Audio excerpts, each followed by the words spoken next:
2077 Dashain. Dashain the most popular festival of Nepali. हामीले हाम्रो vlog सुरु गर्यौं अष्टमीको दिनबाट। अष्टमीको दिन हाम्रो नेवारीहरूको स्पेशल भोज हुन्छ।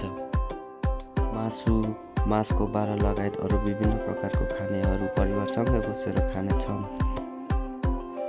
दसैँ मनाउने छौँ। एउटा बजार घुम्दै हामी हाम्रो मामा घरतर्फ जानेछौँ। भिडियोलाई अन्त्यसम्म हेरिदिनु होला, अल्छी नमानियोस्। Hello guys, welcome to our channel. अनि आज चाहिँ हामीले दसैँको भ्लग लिएर आएको छु। अनि आज चाहिँ हामीले सुरु गरेको चाहिँ अष्टमीको दिनबाट होइन। अब अष्टमीको दिनबाट ट्यागको लागि सुरु गरेको छु। भोज खाएको सब हेरिदिनु होला, मिलाएर एकदम होइन। अब यस्तो प्रोफेसनल भ्लग त भएन, अब मिलाएर हेरिदिनु होला। या त्यति भन्दै अनि हामी चाहिँ हाम्रो भ्लगतर्फ लाग्छ होइन। या द्याट्स इट। अनि आज चाहिँ अब हामी यहाँ ट्यागको लगाएर सुरु गर्न लागेको छु भ्लग होइन। या द्याट्स इट। एन्ड सब्सक्राइब गरिदिनु होला च्यानललाई, अनि साथमा रहेको बेल आइकनलाई दबाइदिनु होला। अनि भिडियो कस्तो भयो होइन कमेन्ट पनि गरिदिनु होला। हाम्रो भान्साको सेटअप हेर्न सक्नुहुन्छ तपाईँहरूले, यस्तो छ होइन। ट्यागको लगाएर यस्तो छ हाम्रो भान्साको सेटअप चाहिँ। अनि हाम्रो खानेकुराहरू चाहिँ यहाँनिर छ। ट्यागको लगाएर पछि सब बिरोल्स बनाउला होइन, हेरिदिनु होला मिलाएर।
त्यसपछि आउँछ नेपालीहरूको महान चाड पर्व दसैँ।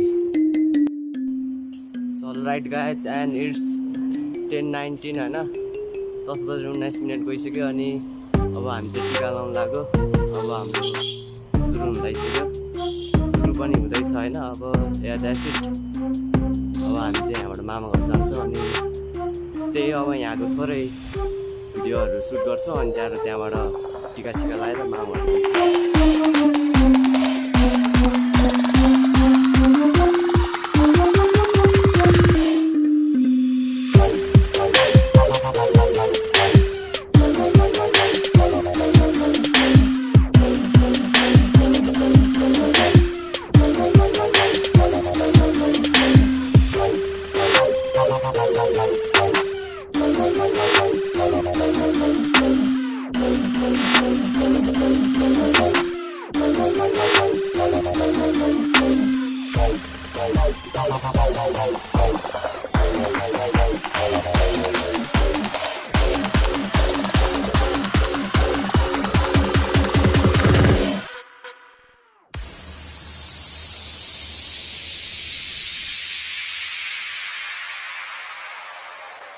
गाइज, अब हामी चाहिँ मामा घर जाँदैछौँ। कुन झोला?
हेटौडाको सुन्दर दृश्य हेर्दै हामी अघि बढ्यौँ।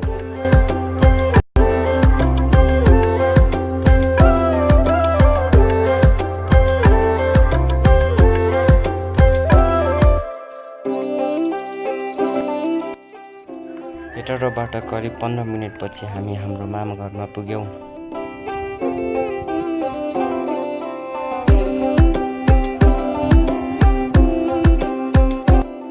मामा घर पुगेपछि हामीले टिका लगायौँ र जमरा र आशीर्वाद लियौँ।